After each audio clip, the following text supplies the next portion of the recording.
Welcome to జంటెక్యూ study channel friends, మీరు చూస్తున్నారు జంటెక్యూ స్టడీ ఛానల్. మనము ఏపీ హిస్టరీలో భాగంగా అధ్యయనం చేస్తున్నటువంటి అంశం ఏంటయ్యా అంటే విష్ణు కుండినుల గురించి మనం అధ్యయనం చేస్తున్నాము. ఇంతకుముందు పాటలో విష్ణు కుండినుల గురించి మనం ప్రత్యేకంగా చర్చించుకున్నాం. అందులో ప్రత్యేకతలను గురించి, విష్ణు కుండిలకు సంబంధించినటువంటి శాసనాల గురించి మనం చర్చించుకున్నాం.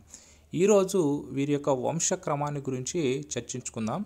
అంతకంటే ముందుగా ఈ వంశక్రమానికంటే ముందుగా విష్ణు కుండినుల యొక్క చరిత్ర గురించి, విష్ణు కుండినుల యొక్క వంశక్రమాన్ని గురించి చాలామంది చరిత్రకారులు అయితే ఒక్కొక్క అభిప్రాయాన్ని అయితే వ్యక్తపరచడం జరిగింది. అందులో భాగంగా చరిత్ర పరంగా చూసుకుంటే వీళ్ళు క్రీస్తు శకము 569 తర్వాత కూడా వీళ్ళు ఉన్నారనేది కొంతమంది వాదిస్తుండగా, కొంతమంది 569 సంవత్సరానికే వీళ్ళ యొక్క పరిపాలన అనేది అంతమైంది అని చాలామంది చరిత్రకారులు భిన్నమైనటువంటి అభిప్రాయాలు అయితే ఏర్పాటు చేశారు. ఇక్కడ బిఎన్ శాస్త్రి అనే చరిత్రకారుడు 569 తర్వాత కూడా వీళ్ళ యొక్క పరిపాలన అనేది ఉంది అని నిరూపించడం కూడా జరిగింది. ఆ యొక్క అభిప్రాయాన్ని కూడా వ్యక్తపరచడం జరిగింది అనేది మనం ముఖ్యంగా గుర్తుపెట్టుకోవాల్సినటువంటి విషయం. ఇక విష్ణు కుండినుల యొక్క చరిత్ర పరంగా మనం చూసుకుంటూ వస్తే మొదటగా స్థాపకుడైనటువంటి ఇంద్రవర్మ గురించి మనము ఆలోచించాలి. చాలామంది చరిత్రకారులు భిన్నమైనటువంటి అభిప్రాయాలు ఏర్పాటు చేసినప్పటికీ స్థాపకుడు ఎవరయ్యా అంటే ఇంద్రవర్మ అనేది ఎక్కువ చరిత్రకారుల యొక్క అభిప్రాయం మేరకు తెలుస్తున్నటువంటి విషయం. మొదటిది స్థాపకుడు ఇంద్రవర్మ అనేది మనకి మొదటి విషయం తెలియవస్తున్నది. ఇక ఈయన ఎలా కొనసాగాడు, ఎవరి పరిపాలనలో ఈయన ముందుగా పరిపాలనని అలాగే తన యొక్క రాజ్యాన్ని తీసుకొని వచ్చాడనేది ఆలోచిస్తే ఈయన మొదటగా వాకాటకుల యొక్క అంటే ఈయన పితరుల పరంగా చూసుకుంటే ఈయన పితరులు వాకాటకుల యొక్క రాజ్యంలో కేవలం ఉపాధి కోసం వచ్చిన వారు తర్వాత భూస్వాములుగా ఏర్పాటు చేయబడ్డారు. భూస్వాముల తర్వాత వీళ్ళు సామంతులుగా కొనసాగారని మనం ఇంతకుముందు పాటలో కూడా చర్చించుకున్నాం. మొదటగా ఉపాధి కోసం వచ్చినటువంటి వీళ్ళు భూస్వాములుగా ఏర్పడ్డారు.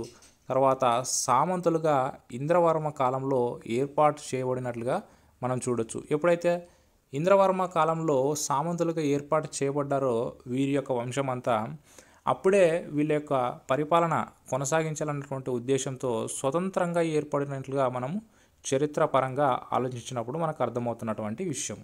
ఇవి ఇంద్రవర్మ గురించి ఆలోచించినప్పుడు మనకు తెలియవస్తున్నటువంటి విషయాలు. ఇక ఇంద్రవర్మ ఎప్పుడైతే పరిపాలన కొనసాగించాడో, ఇంద్రవర్మ పరిపాలన కొనసాగించినప్పుడు ఈయన ఒక నగరాన్ని కూడా నిర్మించినట్లుగా మనం శాసనాల ద్వారా తెలియవస్తున్నటువంటి విషయాలు మనకు. అదేంటయ్యా అంటే ఇంద్రపాల నగరం అనే నగరాన్ని ఏర్పాటు చేసి అక్కడి నుంచి రాజధానిగా చేసుకొని పరిపాలన చేసినట్లుగా మనం గమనించవచ్చు ఇంద్రవర్మ చరిత్ర ద్వారా. ఇక ఇంద్రవర్మ తన పరిపాలన చేసుకున్నటువంటి ఈ ఇంద్రపాల నగరాన్నే తుమ్మెలగూడెం అని కూడా పిలుస్తారు అనేది మనకు తెలుసు. తుమ్మెలగూడెం, దీన్నే పెద తుమ్మెలగూడెం అని కూడా పిలుస్తారనే విషయాన్ని మనకు తెలుసు. దీని పేరు మీదుగానే తుమ్మెలగూడెం శాసనం అని కూడా వచ్చింది. ఈ శాసనంలో ఉన్నటువంటి ప్రత్యేకమైనటువంటి విషయం ఏంటి అంటే ఇంద్రవర్మ ఇంద్రపాల నగరాన్ని నిర్మించాడన్నటువంటి విషయము ప్రత్యేకంగా మనకి ఈ శాసనంలో కనిపిస్తుంది. ఇక ఈయన గురించి పూర్తిగా తెలియజేస్తున్నటువంటి శాసనం ఏంటయ్యా అంటే రామతీర్థ శాసనం.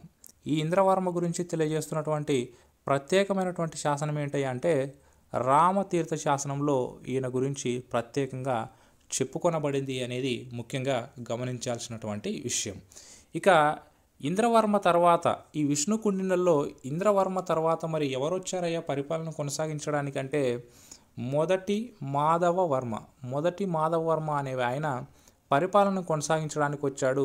ఈయన ఇంద్రవర్మ కుమారుడేం కాదు, మనకి ఇంద్రవర్మ కుమారుడు అన్నట్లుగా కూడా ఏ శాసనం తెలపటం లేదు అనేది ముఖ్యంగా గమనించవచ్చు. ఇక మొదటి మాధవవర్మ ఇంద్రవర్మ తర్వాత రాజ్యానికి వచ్చిన తర్వాత దాదాపుగా 22 సంవత్సరాలు పరిపాలన చేసినట్లుగా మనం చూడొచ్చు. ఈయన పరిపాలనలోనే విష్ణు కుండినుల యొక్క రాజ్యం అనేది బలపడింది, అంటే వారి యొక్క బలం అనేది పుంజుకునింది అనేది ఇక్కడ ముఖ్యంగా గమనించాల్సినటువంటి విషయం. ఇక ఈయన కూడా ఇంద్రపాల నగరం నుంచి పరిపాలన చేసినట్లుగా మనం శాసనాల ద్వారా చూడొచ్చు.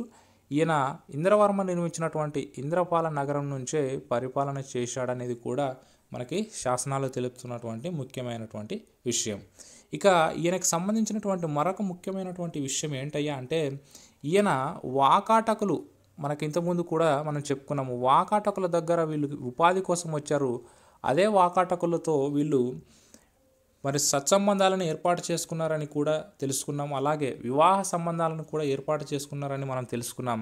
అందులో భాగంగానే వాకాటకులు ఎవరైతే ఉన్నారో వారి యొక్క రాజ్యంలో వారి యొక్క రాజ్య కుమార్తె ఎవరైతే ఉంటారో వాళ్ళని కూడా వివాహం ఆడినట్లుగా మనం చూడొచ్చు. అందులో భాగంగానే ఈ మొదటి మాధవర్మ ఎవరైతే ఉన్నారో ఆయన వాకాటకుల యొక్క రాకుమార్తెను వివాహం ఆడినట్లుగా మనకి శాసనాల ద్వారా తెలియవస్తున్నటువంటి విషయాలు. మరి ఈ వాకాటకుల యొక్క రాకుమార్తెను వివాహం ఆడినట్లుగా మనకి ఏ శాసనం ద్వారా తెలియవస్తుందయ్యా అంటే, మనకి చిక్కుళ్ళ తామ్ర శాసనం. ఆ శాసనం ఏంటయ్యా అంటే చిక్కుళ్ళ తామ్ర శాసనం వీళ్ళు వివాహం ఆడినట్లుగా మనకి కనిపిస్తున్నటువంటి శాసనం అనేది మనకు ముఖ్యంగా గమనించాల్సినటువంటి విషయం. చిక్కుళ్ళ తామ్ర శాసనంలో వాకాటకులకు విష్ణుకుండినులకు మధ్య వివాహ సంబంధాలు ఉన్నాయి అనేది తెలుపుతున్నటువంటి ముఖ్యమైనటువంటి శాసనం. అది ప్రారంభించింది ఎవరు కాదు, మొదటి మాధవవర్మ అనేది మనం గుర్తుపెట్టుకోవాల్సినటువంటి విషయం. ఇక మొదటి మాధవవర్మ గురించి ముఖ్యంగా తెలుసుకోవాల్సినటువంటి విషయం ఏంటంటే, ఈయన గుహలు తవ్వించినట్లుగా మనకి శాసనాల ద్వారా తెలియవస్తున్నటువంటి సంగతులు. అయితే ఈయన తొలిపించినటువంటి గుహల్లో ముఖ్యమైనటువంటి గుహలు ఏమయ్యా అంటే, ఒకటి ఉండవల్లి, 2 భైరవకోన, 3 మొఘల్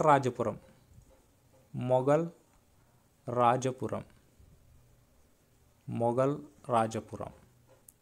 ఇవి ఈయన తొలిపించినటువంటి గుహల్లో ముఖ్యమైనవని కూడా మనం చెప్పవచ్చు. ఇది ఇంద్రవర్మ, మొదటి మాధవవర్మ సంబంధించినటువంటి విషయం. విష్ణుకుండిన్లో స్థాపకుడు తర్వాత వచ్చినటువంటి మొదటి మాధవవర్మ గురించి మనం ఈరోజు చర్చించుకున్నాం. నెక్స్ట్ తర్వాతి క్లాసులో మిగతా రాజులను గురించి చర్చించుకుందాం. Thank you.